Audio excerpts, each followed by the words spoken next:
Hello, you beautiful people. This is Conversations in the Clinic. I'm Dr. Kelly, and we are just coming off of our family vacation. It's the middle of August, and I have two major reflections from it. My brain is always thinking. This is how I relax. First one is we went to the beach a couple days, and I look at things through a lens that I just can't unsee. Couple observations of things at the beach. Number one, there are high beach chairs now, right? Like think about the ones that you would take to like a kid's baseball game that kind of unfold, or you would take camping. They're just higher up. Okay, they're maybe, I don't know, 18 inches off the ground, as opposed to the 4 inches off the ground beach chair that folds up, right? The Tommy Bahama one that has the cooler in the back. I just noticed it more. I don't know if it's any more this year than it's been in years past, but I just noticed it more. And I would say 2 out of every 10 beach chairs that we saw were the ones that were low to the ground, and 8 were the high ones. Okay, and I say this no judgment. I'll get to that in a minute. The other thing I noticed was the wagons. Okay, before the wagons existed, we had to carry all of our stuff. Right? If you have children or you take a lot of stuff to the beach, you had the umbrella, you had the chairs, you had the sand toys, you had the towels, you had the cooler. Right? It was a lot of stuff to like lug and carry. My husband does it, and he calls himself a pack mule, and that's what he is. And he carries the stuff. And of course, it is easier to put all the stuff in a wagon. Of course it is. Here's what I'm getting at. My favorite biomechanist, her name is Katie Bowman. Her Instagram is Nutritious Movement.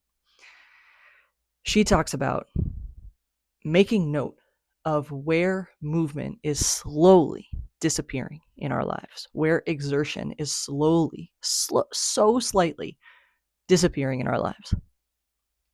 Okay? And it seems like nothing, and it kind of is. Again, no judgment here. I'll get to that in a moment here. It makes total sense that we are taking the path of least resistance, that we have found easier ways to do the things that we enjoy doing, like going to the beach and enjoying a day. And do that, please, by all freaking means. Go to the beach and relax. Do not think I'm judging you in any capacity. I do too. Okay? Let's just make note that we're moving less.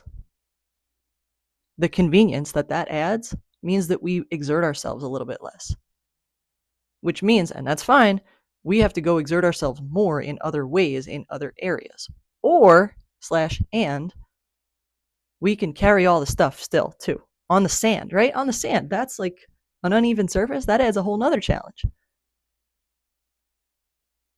Okay. Oh, the other thing was the beach that we went to. I live in New Jersey. Best beaches on the planet. Do not argue with me with that.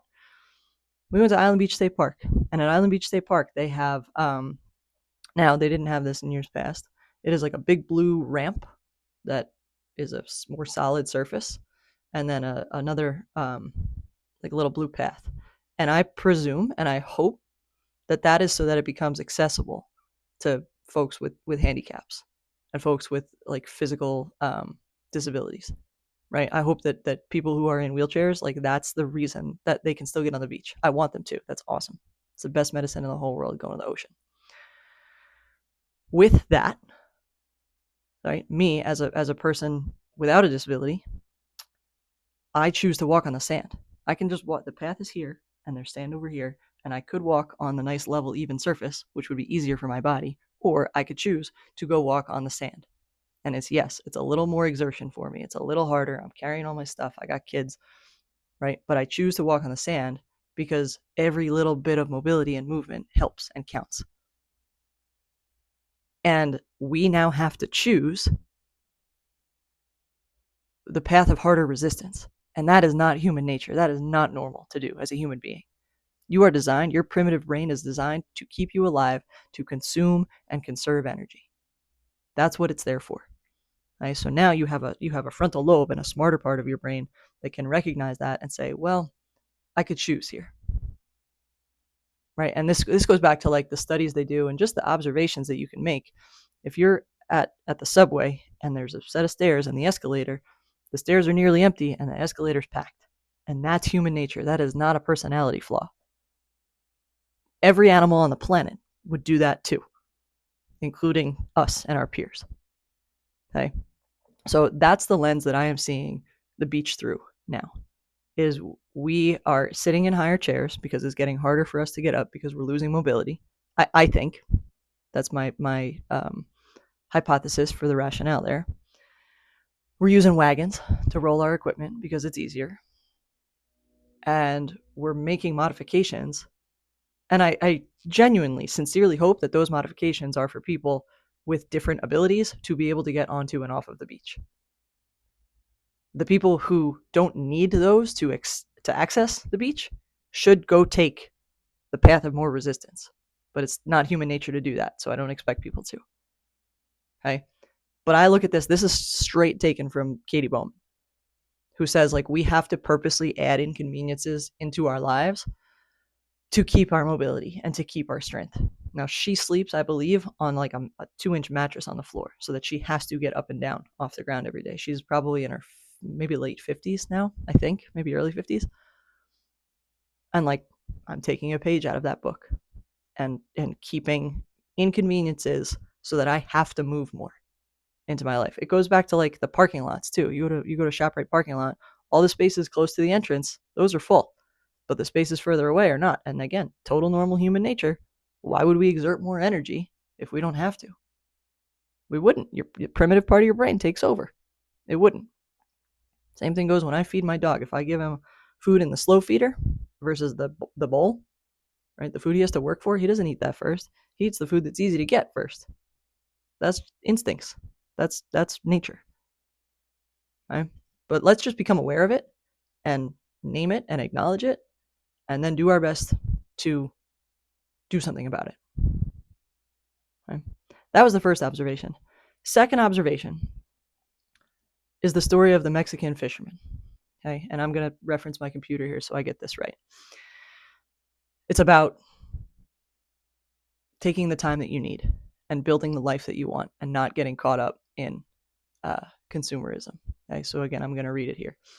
An American investment banker was at the pier of a small coastal Mexican village when a small boat with just one fisherman docked. Inside the small boat were several large yellowfin tuna. The American complimented the Mexican fisherman on the quality of his fish and asked how long it took to catch them. The fisherman replied, "Only a little while." The businessman then asked why he didn't stay out longer and catch more fish. The fisherman said he had enough to support his family's immediate needs. And the American then asked, "But what do you do with the rest of your time?"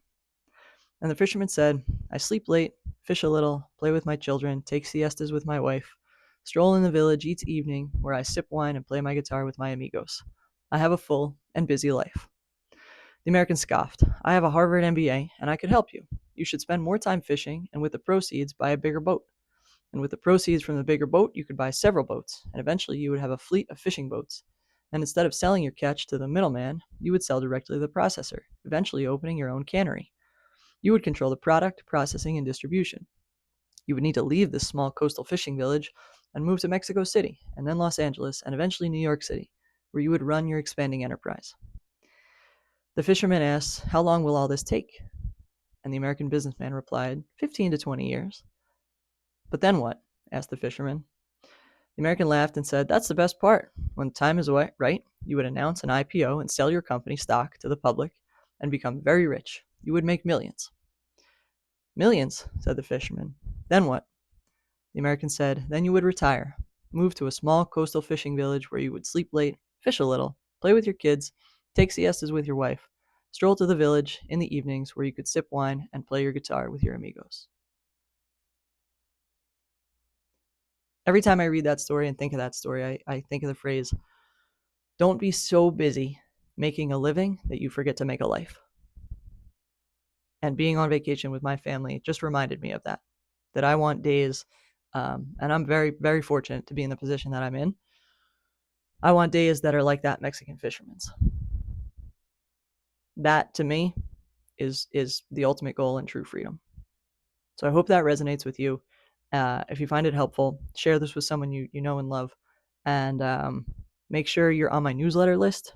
If you comment, subscribe, or you go to my website, drcoachkellypt.com, there's a little banner up there, and you can subscribe to the newsletter because of the way the algorithms work, you don't always get to see all my things. So that way, if you're on the newsletter, you make sure that I can communicate with you directly. I appreciate you.